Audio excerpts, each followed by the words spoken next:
Paul. Paul. How are we doing? Yeah, not too bad. Thank you very much. Episode 10. I think 10. And it shows you how much I know about our schedule, because in episode 9 I said it was going to be Joey or Susie, and it's neither of them. It is neither Joey nor Susie, no. So that shows you how organised I've been as of late. You know what? We've had a lot on Kris. I think it's pretty forgivable at this point. He may be Susie. He may be. I don't think he's Susie. He may be. He might have another life that we don't know about. It's a strong disguise. That's all I'm saying. But we'll find out. So I think you've actually done some notes on this guest here, I see. Yeah, you are doodling all over my notes. Oh, sorry. You make journalising so hard. I'm faffing. So why don't you, like we normally play the game where I do like a tedious introduction. I'm going to put you on the spot and flip it around and let you do the introduction. So who have we got on today's show, Will? The guy we have on today, I would say, has the second greatest beard of all of the guests that we've had on the show. Okay. Well, actually, to this point, maybe the first. Maybe the first? Oh, yeah, because the other one's going to come afterwards. Yeah. Yeah, all right. Okay, well, currently, the course record holder for beards in this area. He has a race CV, which is just full of podiums and course records. And then last year, 2016, was an enormous year for this guy. Okay. He appeared on the wheel. Okay. Where they just, as far as I can tell from this, just dropped him in horrendous environments and then pointed cameras at him to see what happened for 60 days. Like Rotherham. Like Rotherham, yeah. A lot like Rotherham, which is a joke that won't translate quite as well to any of our American audience. But, I mean, Google Rotherham, I would just say have safe search on when you do it. Yeah. Okay, either that or incognito tab. It's the Idaho of England. Dude, we just lost Idaho. Sorry, Idaho. That could have been a big crowd for us. Enter generic state into here. You know, New Yorkers could be listening. We could say New Jersey, and vice versa. So you know, it's the place that no one wants to be. You're trying to dig us out of this, Kris. Yeah. I don't know. I think we've gone too far. All right. He also ran across America, which is, I mean, there's loads of America. Yeah, there is. I don't know if you're aware of it, but it's huge. Yeah, there's a United States. Yeah. There's that many of them. More than one state. Okay, so he's pretty good. Yeah. You could say that you'd be an idiot if you wanted to run with him. You could say that. I mean, you'd be biting off a lot if you were going to do a big run with this guy. Well, hopefully no one's doing that soon. But so who is it? It's Adam Kimble. Hey! What's up, Kimble? What's up, gents? How you guys doing? Yeah, I'm good. I'm good. Thank you very much. You were right. You guys definitely offended Idaho. That was a bad decision. I don't know much about Idaho. I just know that my friend from California slates them. So I just became... So that's it. We're siding with California on this. Yeah, definitely. We have more listeners in California, so I feel like we're obliged to. Goodbye, Idaho. All I know about Idaho is potatoes, and I don't even know what that is. Yeah. They like potatoes in Idaho, right? Yeah. I'm sure they got some pretty sweet mountains there too. Mountains and potatoes. Okay, well there you go. Now I have twice as much knowledge about Idaho as I had previously. So, been busy, Kimble? Yes, as always. Yeah, just really been working on building up, my base mileage lately. I've been racing a little bit, but more or less getting my legs ready for an adventure forthcoming here in pretty much exactly a month, which is really exciting. Cool. Well, we'll talk about that in a bit. We're going to do a timeline of you, and we're going to kind of go back to begin with on, you've been, an ultra runner now for like 5 years? Yeah, my first ultra was in 2014. I ran a 50K, and that was, I think, in May. And within 3 months following the 50K, I ran my first 50 miler and my first 100 miler. And I was instantly hooked because I realized I have a fair amount of speed, but not compared to some, more elite guys, right? So what I discovered is that the longer the races that I run, the better chance I have of lessening that gap. And when I run 100 milers or more, I've had a fair bit of success reaching the podium in a lot of those races. So that intrigued me. My competitiveness drew me into those deeper races, and I absolutely love it. Yeah, I mean, I'm looking. Will show me your kind of podiums and CVs and stuff here, and we're just checking this against your website now, just to make sure you're not making anything up. But I've been running about the same time as you, and there is a really big difference in our running CVs and the fact that there's seconds and thirds on yours, which I mean, it looks like you just started off and seemed to win stuff or get close to winning stuff straight away. I mean, you started in 2014, would you say? Yeah. And in 2015, first place for the Four Deserts race, Gobi March, second place year after Burning River 100, which is a big race, man. There's a couple of big people that go into that. So you kind of just came in swinging to ultra running, really. You didn't kind of work your way up. You came in, top 10s, top 20s. Bam. Yeah. Kimble's it was a slippery slope. Kimbledore. Yeah, I mean, like I said, I was having so much fun with it. Like the torturous kind of fun that we're all used to. And it just suited me, and I loved every second of it from the beginning. Because there's so many races like that. I'm looking down here, like US races that I've not even heard of, and it makes me realise that America's just got such a massive ultra scene that kind of, it's in its own little world, isn't it? I should imagine that a lot of guys in the US wouldn't even need to venture out of country to see all these different environments and things like that. Right. Yeah, I think that's both the blessing and the curse of it all, is that there are so many great races here that unfortunately maybe not a lot of people get to go out and experience, like a Beyond the Ultimate stage race in another country like the Jungle you guys have coming up in a couple weeks here. So it's great that the options are endless here, but I also am a big proponent of getting out and seeing the world, because there's no better way to see the world than through the wilderness when you're running on trails and things. Yeah, and I suppose you did your fair amount of time in the wilderness, right? You've racked up a fair amount of wilder time. Which sounds like something that someone would get if they hung around with you. I would be involved in that.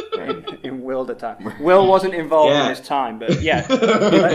Let's explain to our listeners all of the guys that probably are not in Idaho right now. Yeah, sorry. Because we lost them a long time ago. But yeah, why don't you explain to our listeners, what the wheel was? Because I think it hit the UK, but it just kind of went under the radar. I didn't spend a lot of advertising on it, so people might not be familiar with what that TV show is. Because it sounded like torture. I read the page on the website, and it sounds like something the CIA might do to you if they don't like you very much. Right. Well, what's funny about you saying that, Will, is that several of my family members, my extended family, had the theory that I was in the CIA, and that's why they could not contact me while I was gone. It's funny, but it's serious. That's actually what some of them thought. Agent Kimble. Yeah. And I'm keeping it kind of vague so that they're not entirely sure that that's what I was doing was just the wheel, just to open up future opportunities in case something like that happens again. But so the wheel, it was the way the opportunity came to me was pretty insane and cool how it all played out. But essentially, I ended up on this email list for not even for reality shows, for television shows, because I had applied to some show years ago. I want to say, I'm not positive, I want to say the show I applied to was Wipeout. And if you guys aren't familiar with that, that's the show where people go through these obstacle courses and there's slightly different. Yeah. So I think I had applied to that years ago. I ended up on this list. I would get emails maybe every couple of months. It wasn't enough that it was annoying, so I would just delete the email. And all of a sudden, one day I get this email from Discovery Channel. It says, now casting for this new Discovery Channel show, Seeking Adventurers. And after I saw Seeking Adventurers and whatever else it said, I stopped reading and clicked open the email, which I hadn't done before on any of these emails. And I read it. I realized that it suited me well, so I forwarded the email to my wife, and I said, should we apply? And she wrote back, why not? And little did she know how that was going to play out. But essentially what happened was I worked my way through the casting process. I was selected. I was one of 6 participants, and we were all sent to 6 different locations in South America.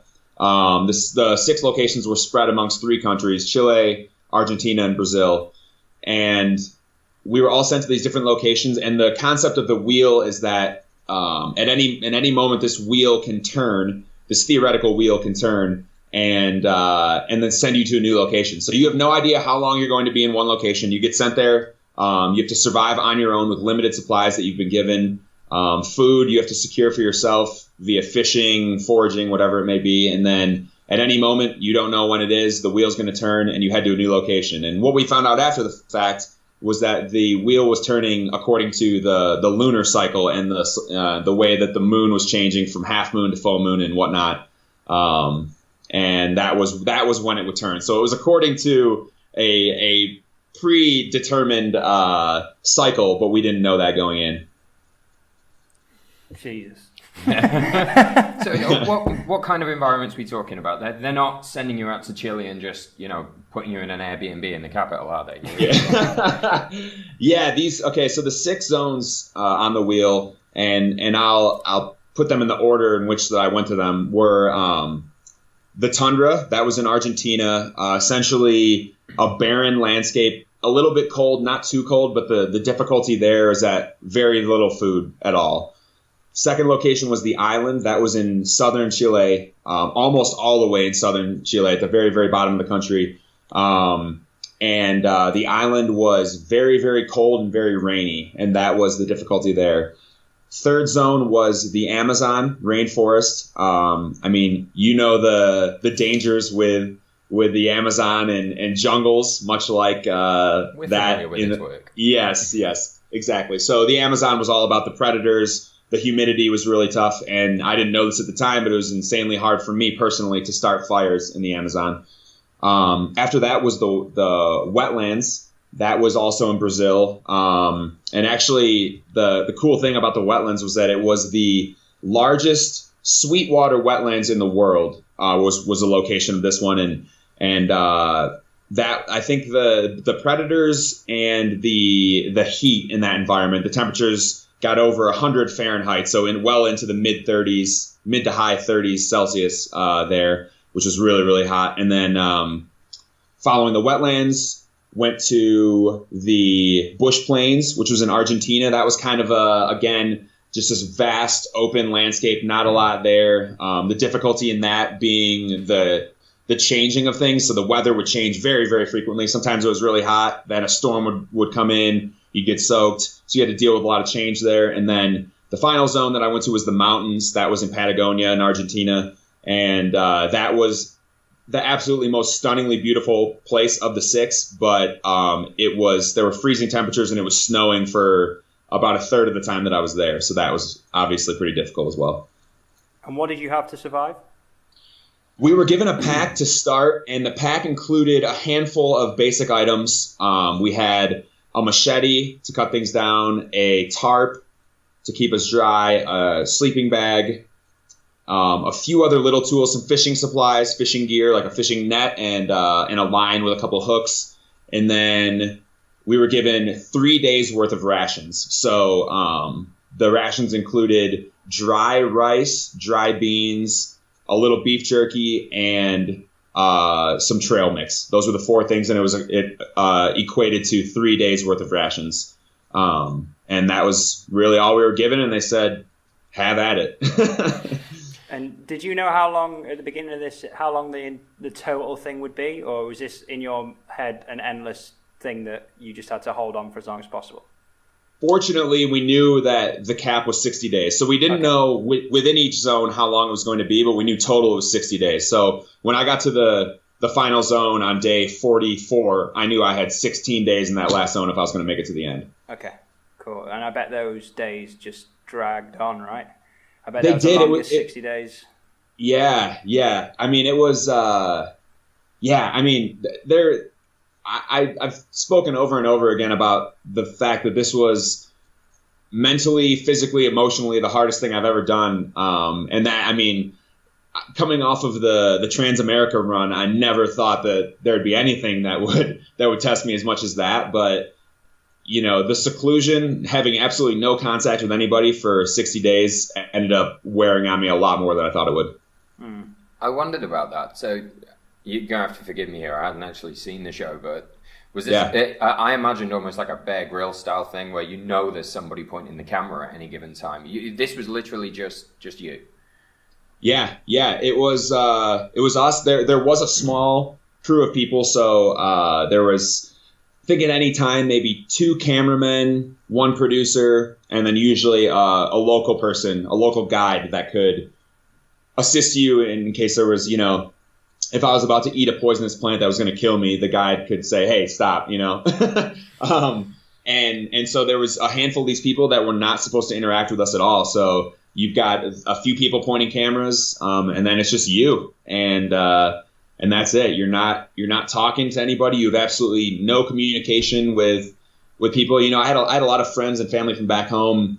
The 2 things that they would either ask me if they happened or they would assume happened were in between transit. So because we had these 6 zones, we had to get from zone to zone. So they would say, from one zone to the next, were you showering and getting food and all sorts of stuff? And the answer to that was no. We were given water in transit, and that was it.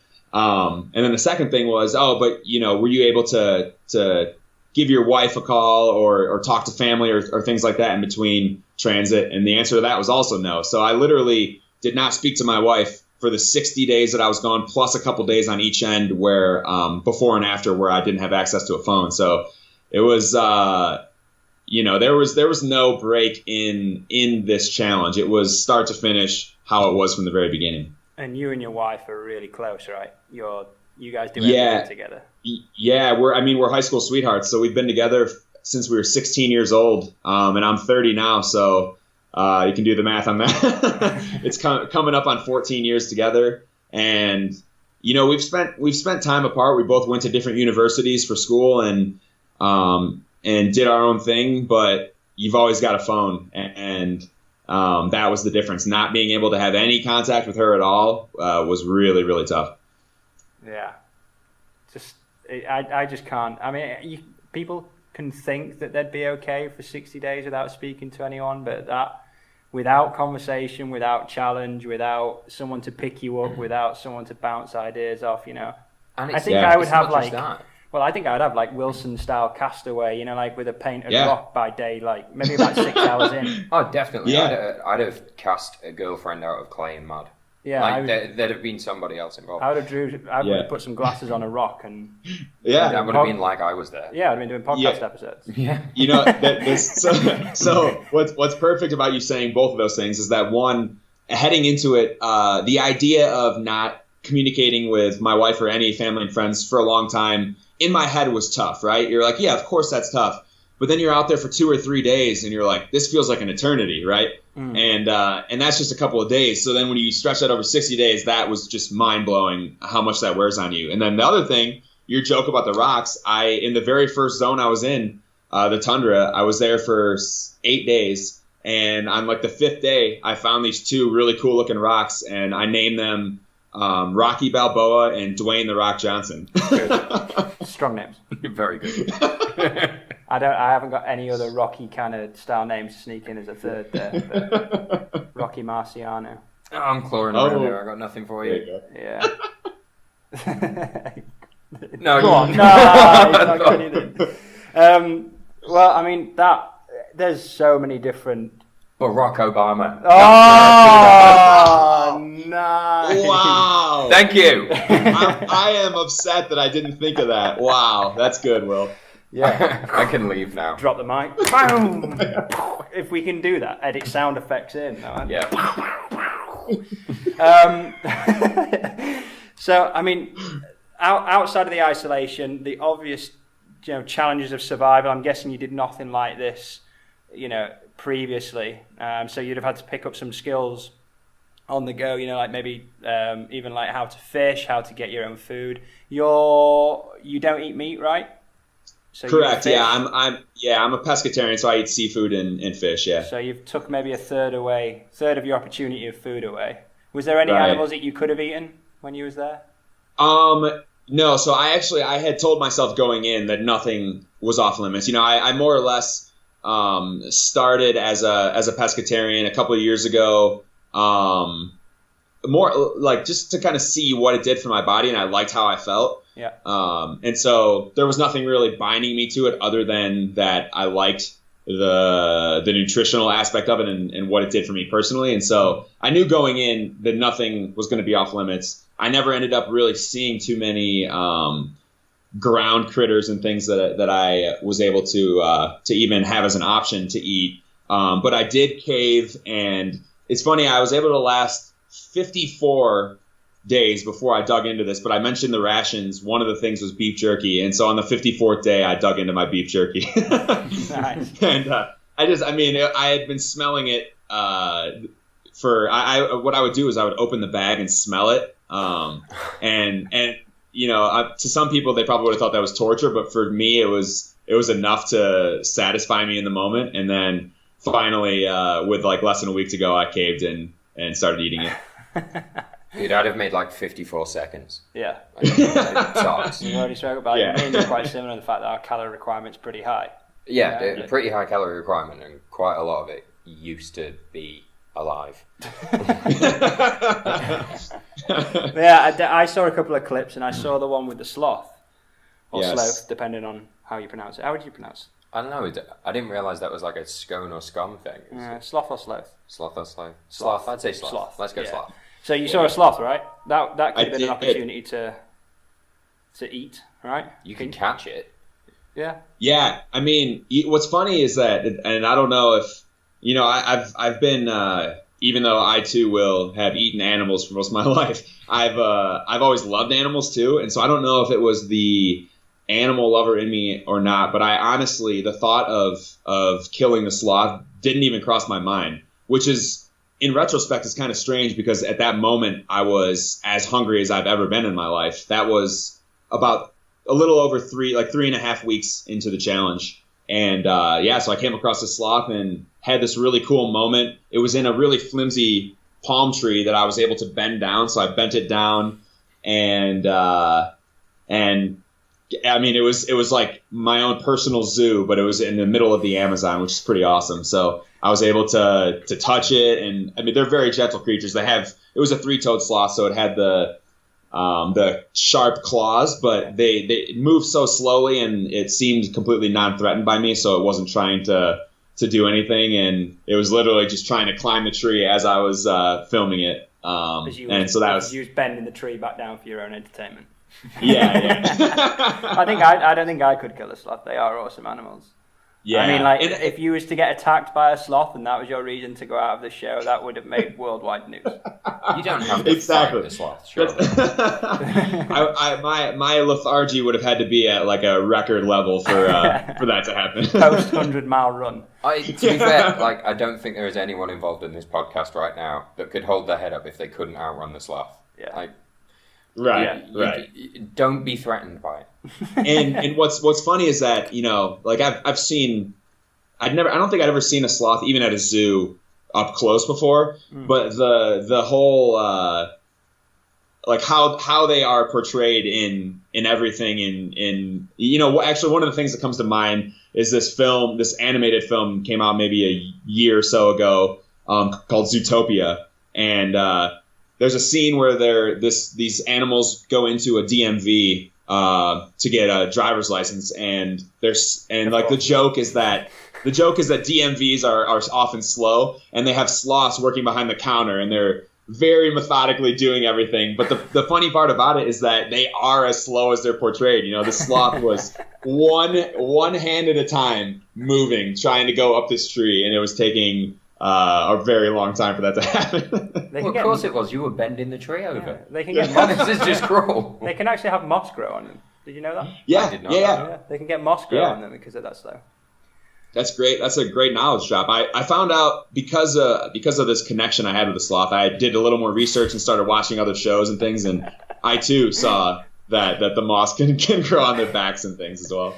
Will just chuckled at your connection with this sloth. He had a connection with this sloth. I feel like that's now my. It doesn't really make sense, but that's now my spirit animal. Yeah. Did the sloth have a name? No,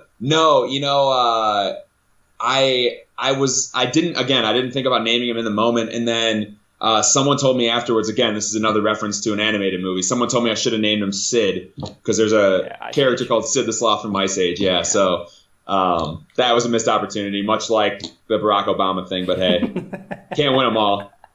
No, I shouldn't have brought it up really because I'm not going to top Barack Obama. I've got nothing for this laugh. I'm just tempting fate here. So, I feel like we could probably talk about the wheel all day long, but I'm quite selfishly wanting to know about the Transamerica. Yeah, I bet you are. Not that I want to do it personally, but I think that the Transamerica is something that a lot of people, I wouldn't say a lot of people try now, but we spoke to Mimi Anderson, who heads out in September. She's on her way out there just in a final prep, and more people are doing it now than ever before. It's becoming one of these things that people are having a crack at. But the world record was broken this year, wasn't it, just after you? So you attempted to break the world record, didn't you, when you set out for the Transamerica? I did, yeah. I was attempting to break the record, which had stood since 1981 or 82, I forget now. Or maybe 1980. 1980, right. A gentleman named Frank Giannino broke the record, and the funny thing was, and of course you guys knowing me know what this will do to me mentally, but when Frank broke the record, it was his second attempt at the Transamerica. So of course in my head I'm like, oh, okay. But yeah, so what happened was last October, a guy, actually, I don't know him personally, but we have a lot of mutual connections through the ultra running community. His name is Pete Kostelnick. Yeah. Pete broke the Transamerica record and did it by a huge margin. Yeah. The record was 45 days and change. Or 46 days and change, excuse me. And Pete did it in just under 43 days. So he had a full 3-day gap or 3-day area that he had built there from doing it. So pretty impressive. But yeah, initially what I was trying to do was break that world record that had stood for almost 3 decades or more than 3 decades, excuse me. And I fell short, but ended up doing some amazing things that I never anticipated doing, and really working together as a team with the crew that I had out there. So you went out hard, didn't you? You was aiming for what, 60 plus miles a day? Yeah, we were shooting for about 65 a day, and initially the plan was to start at around 55 a day and then slowly build to let my body adjust as much as possible. Obviously, that's a ton of strain on the body no matter what, but to give it a little bit of time to adjust, we wanted to start a little lower. Yeah. And it's one of those things that when you're talking about really, even you could go down to 25 miles a day, but it's one of those things that when you're trying to cover like 25, 30, 50, 60, 70 miles a day, you could do these great volumes in training, you could do 100, 200 mile weeks, but if you're doing them consecutively without that rest, any niggle can happen, and if any niggle happens, then it's just going to be multiplied, so quickly. Yeah, you've taken away your recovery time. Yeah, so it just means and it's one of those things that it doesn't surprise me that it takes 2 or 3 attempts to do this. Pete, I think even on his own records was known, he was nearly out on day 6 or 7. He just had that lucky break round where it kind of worked out for him. So I think it's one of those things where, or what I've noticed on the Transamerica attempt is, if you can get through those first 10 to 14 days, I would say, then you're in a good shape, But it's all about those first 10 to 14, right? And I think that's where you kind of found out whether you was going to do it or not. Yeah, that's exactly right, Chris. And it's, I think I guess I was a little bit naive in that the way I was perceiving it heading into it was, I'm going to be in a lot of physical pain, but if you run an ultra of any distance, you know what that physical pain is like, right? So I thought, okay, I'm going to have a lot of pain. I just have to push through this. But the difference is that, like you said, the recovery isn't there. So you have this physical pain that quickly turns into injuries because you're not allowing yourself to rest. So, the injuries for me started building as early as really the second or third day, which is crazy to think about. But, any 100-miler, 250K, whatever it is that I've done before, has always come with rest immediately following the race. Yeah. And so this was just something that I hadn't, and like you said, no matter how much you train, you're going to hit a point that you didn't experience in training. And the thing is, you want to simulate as best you can in training, but at the same time, you want to start the challenge healthy, you know? Yeah. Very fine balance. Yeah, it's a tough gig, and it's interesting that you said that it was the second time, and we're actually recording this video. We don't tend to normally do the screenshots, but just watching your face when you was like, it just took him a second attempt, automatically makes me think that you're where your head's going. But I think when Pete broke the record, I thought, I was kind of glad, because we should probably make it clear to the listeners, you completed the Transamerica. You did it. You just kind of took your foot off the gas in terms of knowing that the record was gone, so you kind of just enjoyed the process. Exactly. But I thought about you when Pete broke the record, because I thought how annoyed I would have been if I'd completed the Transamerica and broke that record that stood for that long, and some chump came along and broke it maybe a month or so later, taking away all of your hard work and glory. So then you had to go do it again. At least you know now what you've got to beat, right? Exactly. And it's funny that you say that too, because the way Guinness records work, and I know this personally because even though I didn't set that one, I decided to change my goals, and I set a different Guinness World Record last year. And that was for the fastest half marathon dressed as a television character. Let's see if Will can guess what television character it was. Okay. What? Right. Any television character in the history of television. Look at Adam's face through this guy now. What do you think he did? I mean, I'm seeing a lot of different things here. Like he could be a musketeer. Good shout. But I suspect it's not that. That was nice. There you go. I thought he was going to offend our guest then. You want one more guess? I don't know. I really don't know. I don't know where you're going. Think small creatures. Small creatures? Yeah. Oh, so not a human? No. Oh, no. Right. Okay. No, dude, I got nothing. Okay, you want to reveal, Kimble? I was dressed as Papa Smurf from the Smurfs. Right, what about... Right. So I'm going to defend myself here. So anybody listening to this, you can't see the video. There is nothing about Adam Kimble's face that says to me he may have dressed as Papa Smurf. I got led down a blind alley. The only thing we share in common really was the beard, and his beard is white and mine is not. So yeah, I guess you're right. There's not a ton of similarities there, but male and has facial hair. But yeah, so the funny thing about that is, so I set this record, and it's still it's going to be approved, but they're going through the final stages of it right now. And what happens is there's just so many people applying to so many Guinness World Records that it takes an insane amount of time for it to become official. And so Pete's record, even though he set the record, is not official yet. So Frank is still the record holder. So my point is that if I had broken it and then Pete broke mine, my record never would have existed, because by the time it got approved, he had already broken it, So it's like, wow. that would have been even more of a slap to the face. Oh, yeah, man, that would have been a kick. So you got to really enjoy your practice run. Yeah. Yeah, right. Yeah, so, it was... I was in a fair bit of pain for the majority of the 60 days it took me. We did just under 2,500 miles in 60 days. Had about a 45 mile per day average. So enjoy was a strong word. Yeah, well, but it is, honestly, once the decision was made to, okay, we're not going to break the record, we're just going to go from coast to coast and accomplish this, as a team. Once that decision was made, even though I was still in pain, there was a big weight lifted off the shoulders, because then it was still very much routine, but I was able to look around and take things in a little bit more, Yeah.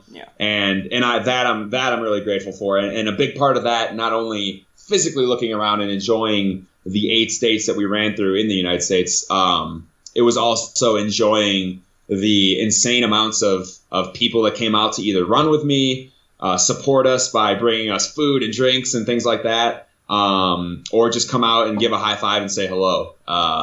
So there was those were the moments that I didn't enjoy as much early on, that I really got to absorb and soak in that second half of the run. Yeah, that to me is where it just turned to an adventure, right? And you just got to kind of make your own gig up. And Karen was in your support crew as well, so you had the missus by your side. It looked like you had a pretty tight support crew. It looked like you was all having a blast while you was doing it. Yeah, and yeah, you're right. It was. I think in some ways that was just a good reminder for me that even if you are taking on an insane challenge and trying to break a record, say, I think it's important, in spite of all of that, to really reflect on what you're doing. You know, there were times during the Transamerica when I was, not enjoying myself, to put it bluntly, and when I think about that experience as a whole and how much fun it was and what we learned and all the experiences that we had, that's something that I'm going to remember that, you know, every day of my life. And so to think that at certain points I was completely not enjoying it is upsetting, but I'm glad that changed over the course of the run. And thinking about the effect it has on your body and stuff, we spoke to a guy a few podcasts ago. You remember he did the self-transcendence one, which is like that, the one where they do it in Queens. It's like 3,100 miles around one city block endlessly.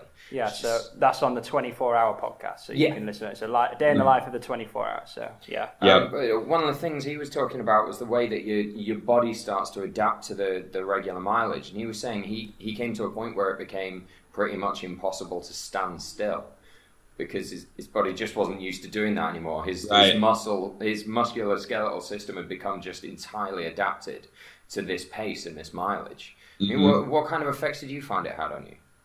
Yeah, I think, you know, what's interesting is that, I talked about how I was in a lot of pain, but what the body does, the human body, as we all know, is an absolutely incredible thing. And it was amazing to see how my body adjusted to things and adapted throughout the process. So I think in the beginning, you know, my body was like, okay, I don't know what you're doing here, but this needs to stop right now. and so it would signal to me, hey, you have pain in this area. Then I'd work on that area, and then all of a sudden the pain would shift somewhere else. It was like the interconnectivity of the body was very, very clear throughout that. As one thing would heal, something else would kind of, you know, start to get hurt. But then in addition to that, what was interesting was the body would start to adjust to those issues and the pain, and just say, at some point it says, okay, you're clearly not stopping this, so I need to figure out how I'm going to adjust to it, right? So not that I was ever just super comfortable, but there definitely became a point when my body adjusted to the strain I was putting on it and allowed me to continue moving forward, even if it was at a slower pace than I was hoping to do. So yeah, I can definitely relate to what he was saying as far as what it does to your body and the routine that you get it into. It's very the human body is I believe is a routine driven specimen, right? So once it's like any activity, the more that you get into it and start to segment it and do it in a certain way, your body adjusts and figures it out. And that's exactly what it was like for something like this over the course of 2 months. Yeah, that's kind of what you pointed out. It was Avishal Sherrington, the guy, and I asked him something really dull, like, "Wow, so was it tough?" And his response was, "Well, the first 3 weeks." The first 3 weeks is tough, and then you kind of adapted to it.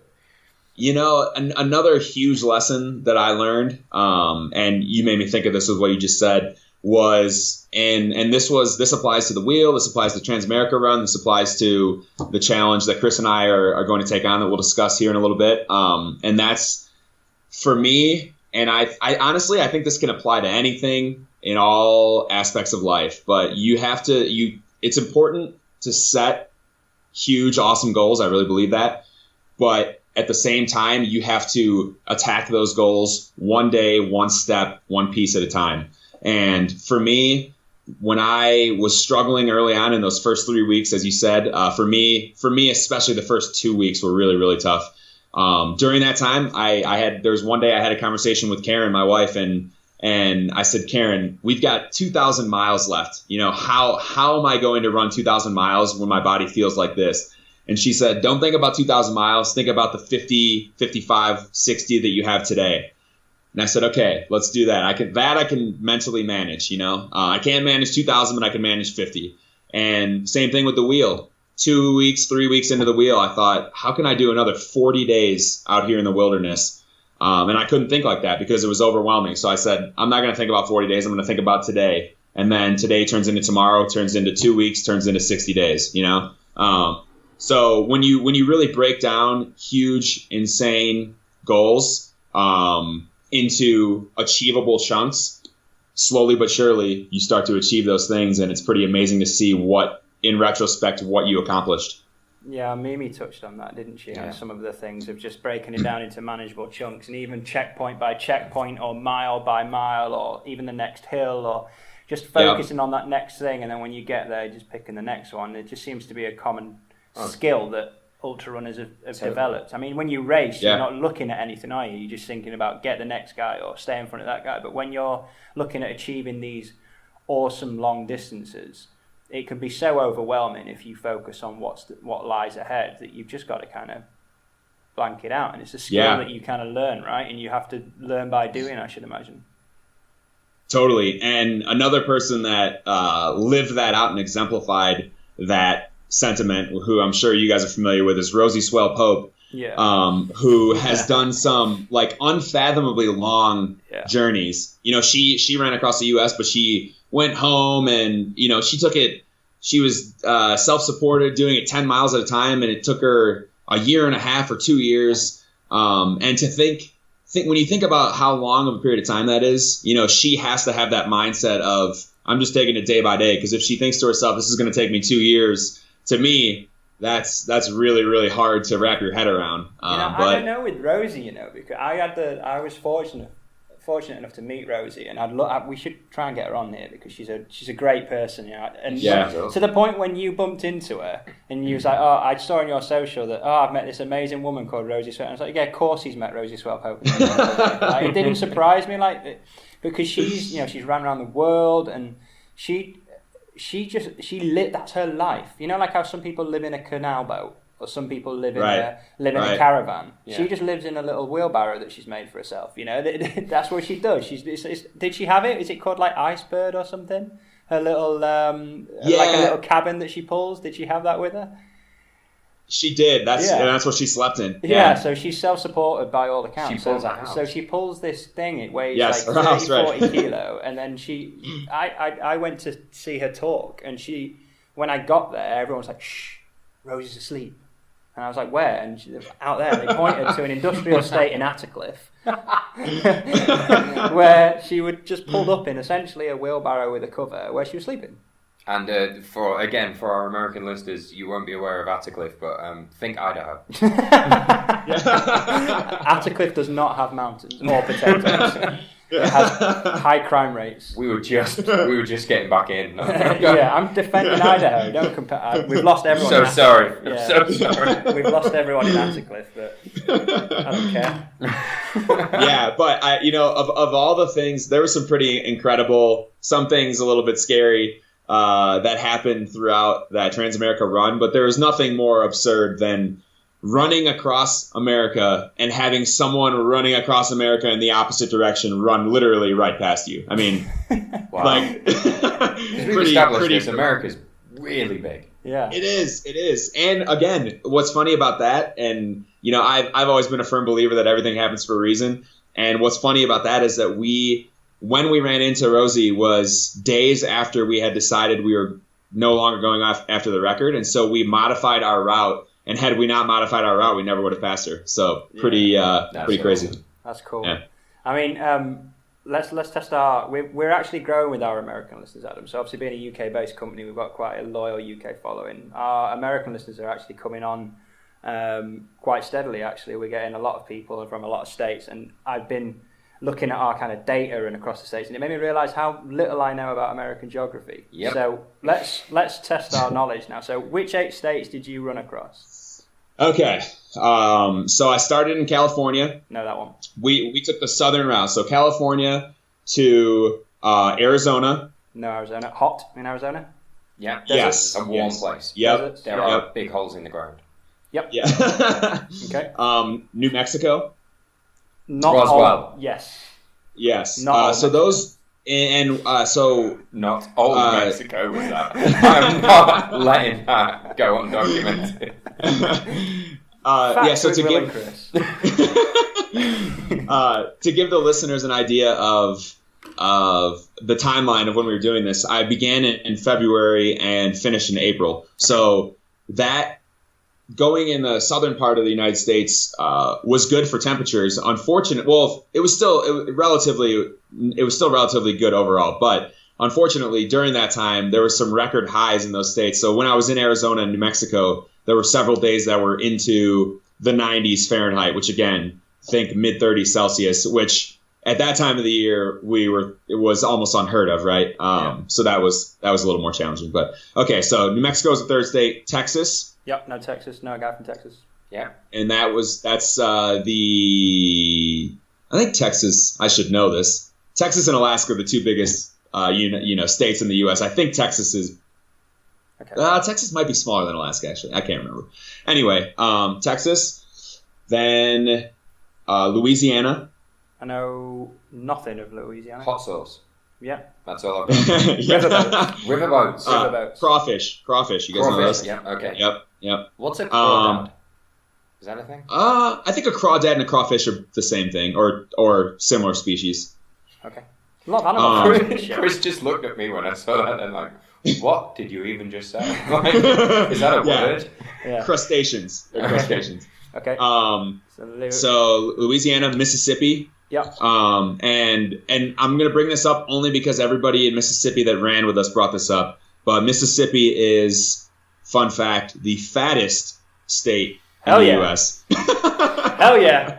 We love you, Mississippi. We love you, Mississippi. We love you just the way you are. So Mississippi was 6. Alabama. Yep. And Georgia was the final state. Okay, yeah, I know Georgia well. We're friends there. Yeah. My uncle lives in Georgia. Georgia used to be Russian. That's Georgia. Oh yeah. That's a country. That's a different Georgia. Yeah. the song country that Ray Georgia. Charles sang about. It's a state. Oh, he wasn't Russian. No. he just had communist thoughts from time to time. Wow. Okay. Fair enough. I'm learning a lot. So yeah, we've got a lot of facts in this show. A lot of facts. Ray Charles, not Russian. There is both a new and an old Mexico. Yeah. I think all Mexico is called. Is all Mexico just Mexico? That's just Mexico. It is. Yeah. It is. Yeah. So we've got a couple of standard questions that we wrote, and we've kind of gone off piste and gone to like the Transamerica. So we're going to ask the questions in regards to both the wheel and Transamerica. Yeah. So it's all we're going to do that. Yeah, we will do. It's going to be like a quick fire question. So Okay. we need the lowest point in both Transamerica and the wheel. Okay. Lowest point in Transamerica was the 8th day. I literally walked every step of the day, and finished the day, had a call with my doctor, a personal friend of mine. He recommended that I end the run right then and go home. Rather than doing that, we took 3 days to rest and reevaluate, and then picked up from there and ended up finishing. So at that point, I thought that the dream had ended. Mm-hmm. Fortunately, it had not. So that was the lowest point of the Transamerica. Lowest point of the wheel was day 39, I want to say. I was in the wetlands. It was my fourth zone in Brazil, and I had sort of it was a really, really low point emotionally. I was just thinking a lot about my wife, my friend Mark, who at the time was battling stage 4 brain cancer. He ultimately passed away, sadly, but I was thinking a lot about both of them, and just really hit a low point emotionally. And that, I never really thought about tapping out. We had an SOS button if we wanted to end and go home. You could tap it at any time. That was the other interesting thing about the wheel. I never felt like I was really going to hit it, but that was the closest I think I ever came. And fortunately, the next day, I secured a lot of fish, had a really good eating day, and then that physical boost in turn boosted me emotionally as well. And I was feeling like I took a complete 360-degree turn in one day. So fortunately, my lowest point turned into a really good point the next day on the wheel. Nice. And it's probably worth adding that with Mark, you found out about his cancer before you went in. But because of the lack of comms, you had no idea until you left what his status was, right?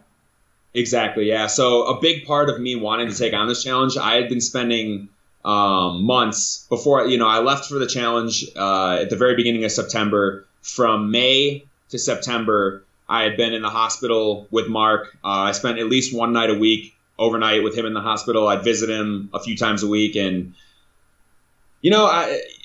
I felt like Mark, I knew he wanted me to do this, and I wanted to do it to walk in not obviously not in the same way, but in some way walk through this journey with him and try to show to fight for him, right? And so that was a big part of me taking on the wheel, and yeah, it was really tough not knowing what was going on with him. I was dreading every single day one of the producers walking over to me and saying something happened to your friend Mark, and then hearing that news, and fortunately I never did until I got home, because he passed away while I was flying home to America. So. And as crazy as it sounds, his wife Jessica and I have talked a lot about this, but she really felt like he was hanging on for me to get back from the challenge, which is another thing that's sad, but also really cool that I had that opportunity. Yeah, yeah, I can imagine that just made things really, really tough, really, really tough. So, yeah. Obviously, you had these lows that you had to get through. That was part of the challenge. What were the highest points of both? Highest point in the Transamerica, I mean, the cop-out answer is the moment I touched the Atlantic Ocean, because, honestly, that was the high point. It was like this 60-day journey. Oh, I don't know if I pointed this out. Both the wheel and the Transamerica were exactly 60 days, which is kind of crazy to think about. But I didn't put that together. No, yeah. I even wrote it down twice. Yeah. 60 days. Yeah. Crazy. So touching the ocean was pretty crazy. Outside of that, for the Transamerica, the highest moment I would say was there was one day where maybe 10 days to go, a week to go, something like that. I did 76 miles in one day, and that was a huge boost mentally. I was feeling that was the best I had felt in a long time, so that was really great. And then highest point on the wheel was probably that day that I encountered the sloth. I also found a lot of Brazil nuts on the ground. They come in these coconut-looking shells, and then inside of them are the individual Brazil nuts. And each shell had about 10 to 15 nuts. And at the time, I was struggling to get really any food at all. I think 3 weeks in, I had already lost 20 pounds, and so that was a big boost for me. So I had the emotional boost of encountering this really awesome creature, and then the physical boost of getting some food that I badly needed. So that was pretty big. Yeah, there'll be people listening to this now going, all right, so if I just abandon myself and if I just disappear into the woods for 20 days. Where's the nearest wetlands? Yeah, I don't recommend that as a diet. No. You did mention there, what was it, a 76-mile day? Yes. How's your mileage coming along, Chris? Because I'm going to drop this in there. You two are working together on something coming up, aren't you? Yeah, not 76 miles in a day though. I don't think. I definitely wouldn't be happy about doing a 76-mile day right now. I don't think. We're gonna. I feel like we should let our guest talk us through, or do you No, want I to don't. introduce this? Let's see what his English and Scottish and Welsh knowledge is like. Oh, straight under the bus.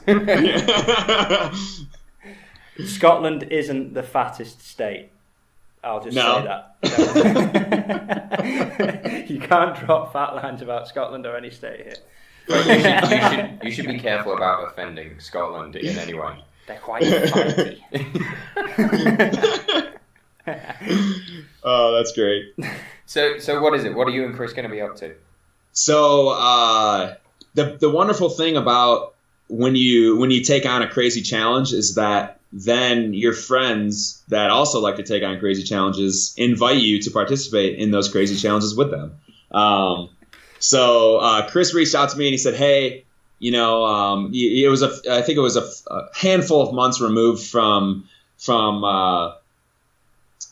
Kris's record attempt in Kilimanjaro, and he was like, I'm working on some new challenges over the next couple of years, but in the meantime, I'm thinking of some things I can do, and I'm curious, if you would be interested in this, which I'll tell you about momentarily." And instantly, I first told my wife and said, I need your blessing, but I mean, I can't say no. I can't say no to an awesome, life-changing opportunity filled with memories that we'll never forget, right? So what we're going to do is we're going to run the length of the UK from north to south, John O'Groats to Land's End, starting in Scotland, then Wales, then England, and hitting the highest peaks in all three of those countries. So Ben Nevis in Scotland, Scafell Pike, am I saying that right? Yeah. Scafell Pike in Wales, and then Mount Snowdon in England. Oh, you nearly got it, Kimble. Scafell Pike's in England.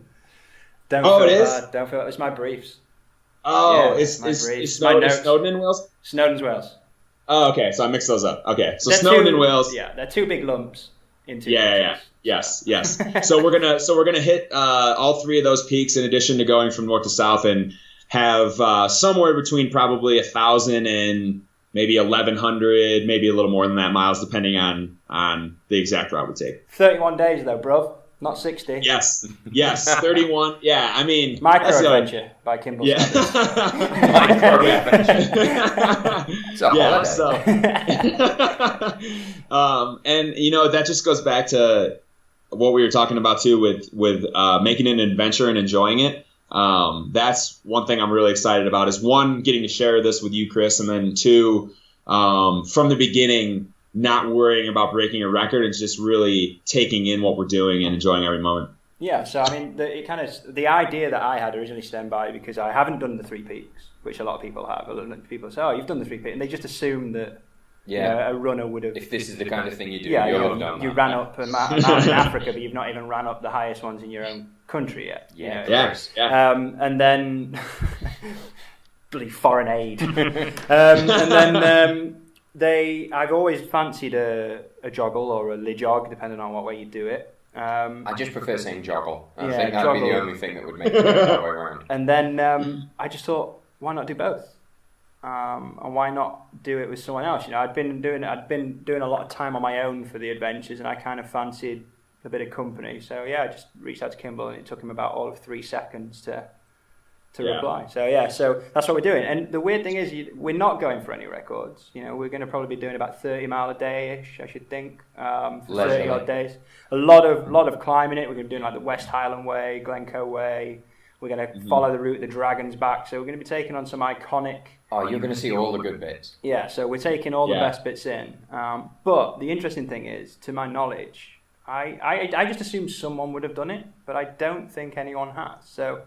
even though we're not going for any records, we may be the first people to do it, which is crazy. Which I love. It's awesome. Which is, it is crazy. So if anyone has heard of anyone doing that, self-supported, then get in touch, because we'll ignore you and pretend that those people don't exist. we can arrange work to suppress that knowledge. Yeah, we can work. We know who to ignore. But Kris, it's cool, right? Yeah. And what I was going to say was, I'm glad you just said this too. Another facet of this is that we are going to be self-supported as well. During my Transamerica, I had a crew of, if you count our videographers, Paul and Charlie, we had 7 crew members total. And exactly. Yeah, I'm super grateful for all of them. My wife Karen, Josh, Clayton, Adam, Lindsay, and Paul and Charlie. So this will be significantly different in that Kris and I are going to carry everything with us, and then pick up some food and things at different stops along the way, which will just make it that much more of an adventure. How familiar are you with British food? Decently familiar. I mean, I've spent 4 or 5 days in London, and that's my only UK experience. I love fish and chips, which I know is a staple. Good. We've made a good start.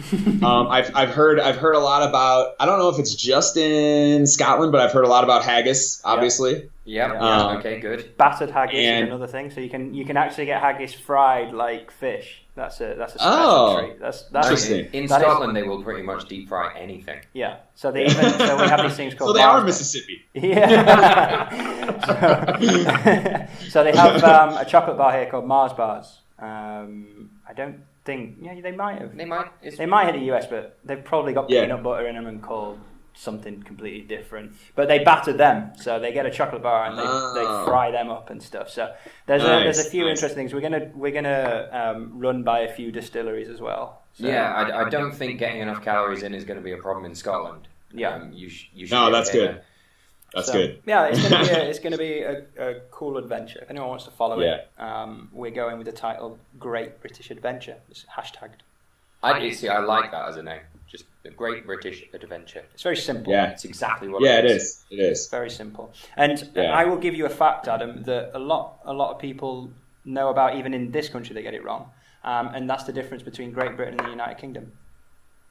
So the United Kingdom actually includes Northern Ireland, where Great Britain's Scotland, England, and Wales. Now, if you wanted to make it a UK tour, and we had days, I mean, I'm not writing that off. We could get a quick ferry and nip over to Northern Ireland, do some Guinness, come back. But at the minute, that's why it's the Great British Adventure. So people get that wrong in this country as well. So you can correct other Americans with your. And unlike the facts that we've been throwing out up to now in this episode, that one's actually correct. Yeah.